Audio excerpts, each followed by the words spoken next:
Recording studio Mumbai.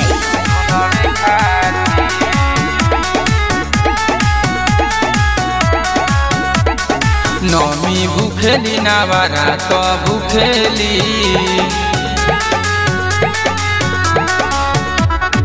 नौमी भूखेली नवरात भूखेली, छठियो भूखेली हमरे खाती।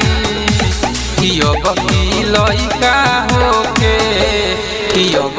लइका होके भूखब सोमारी सुनवे खाती।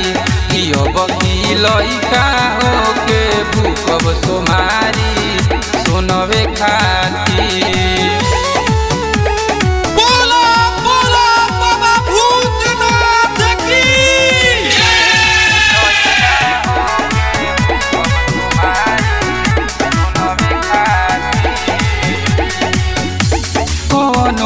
दुख दीह त्रिपुरारी, जन चलत करतानी 8 गो सोमारी।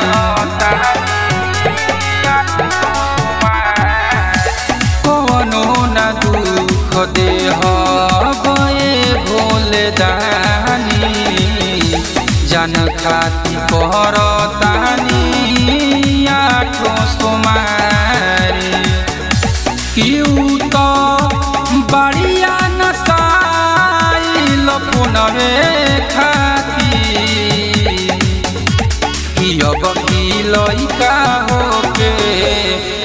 बकी लइका होके भूखब सोमारी सुनवे खाती। बकी लइका होके भूखब सोमारी सुनवे खाती।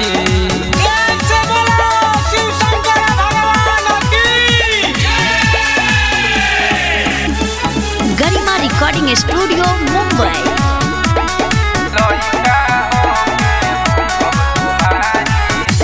बेल के पतैया चढ़ाई है तुरी विवेक डाल से, रोशन के जान के रखियो बाबा खुशहाल से। बेल के पतैया चढ़ाई है तुरी विवेक डाल से, और उनके जान के रखियो बाबा खुशहाल से। दीपू चंदन रुकाल बड़े सवनवे खाती।